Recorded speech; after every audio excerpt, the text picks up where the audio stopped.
Aliens அதாவது வேற்று கிரகவாசிகள் நம்ம கூட வாழ்ந்துட்டு இருக்காங்க, உலாவிட்டு இருக்காங்கன்னு சொன்னா உங்களால நம்ப முடியுமா? தொழில்நுட்பமும் விஞ்ஞானமும் எத்தனையோ கட்டங்கள் முன்னேறி இருக்கு, இன்னமும் முன்னேறிட்டு தான் இருக்கு. ஆனா இப்பமும் பதில் கண்டுபிடிக்க முடியாத அளவுக்கு பல கேள்விகள் அந்த இடத்துல தொங்கிட்டு தான் இருக்கு. உதாரணத்துக்கு முதல்ல கோழி வந்துச்சா இல்ல முட்டை வந்துச்சா அப்படிங்கிற கேள்வியில முட்டையும் இருக்கு, கோழியும் இருக்கு, ஆனா சரியான பதில் தான் இல்ல. அதே மாதிரிதான் ஏலியன்ஸ் சொன்னா உண்மைதாங்க. இதை ஏத்துக்கிறது மாதிரி பல தகவல்கள் ஆதாரங்கள் வெளியாகிட்டு தான் இருக்கு. ஆனா இத விஞ்ஞானிகள் கொஞ்சம் கூட உதாசனப்படுத்தல அப்படிங்கிறது தான் உண்மை. 8 கோள்கள்ல 3வது கோளான நம்ம பூமியில தான் நமக்கு தெரிஞ்சு உயிரினங்கள் இருக்கு.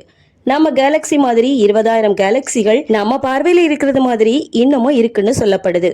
கோடி கோடி எக்ஸோ பிளானட்ஸ் இருக்குன்னு நம்பப்படுது. நம்ம பூமி தோன்றும் போது வளிமண்டலத்துல ஆக்சிஜன் ரொம்பவே குறைவா இருந்திருக்கு அப்படின்னும், ஒளிச்சேர்க்கை மூலமா ஆற்றல் பெறக்கூடிய உயிரிகள் அதாவது பாக்டீரியா தோன்றின பிறகுதான் பூமியில ஆக்சிஜன் தோன்றினதாகவும் சொல்லப்படுது. இத இஸ்ரோ தலைவர் சோம்நாத் கூட ஒப்புக்கொண்டு ஒரு பேட்டியும் கொடுத்திருந்தாங்க.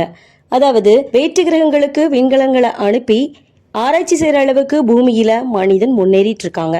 இதே மாதிரி வேற்று கிரகங்கள்ல வாழ்ற ஏலியன்ஸ் நம்மளை விட டெக்னாலஜிஸ்ல முன்னேறி இருந்து பூமி மாதிரியான பல கிரகங்களை கண்காணிச்சிட்டு இருக்கு அப்படின்னா இந்த ஏலியன்ஸ் நேர்ல வந்துட்டு போற திறன் வாய்ந்ததா இருக்கும் அப்படின்னும், மனிதனோட புரிதல்களுக்கு அப்பாற்பட்டு மனிதன் கூட நேரடியாகவோ மறைமுகமாகவோ தொடர்புல இருக்கும் அப்படின்னும் சோம்நாத் அவர்கள் ஒரு பீதியை கிளப்பியிருந்தாங்க. அப்படி ஒருவேளை மனிதன் கூட ஏலியன்ஸ் நேரடியா தொடர்பு கொள்ற நிலைமை வந்துச்சு அப்படின்னா ஒருத்தர் கூட ஒருத்தர் ஆதிக்கம் செலுத்தும் நிலைமை கூட வந்துடும்.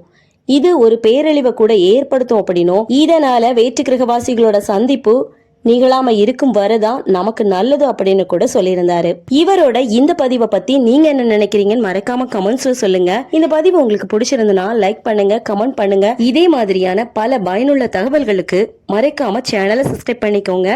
தேங்க்ஸ் ஃபார் வாட்சிங்.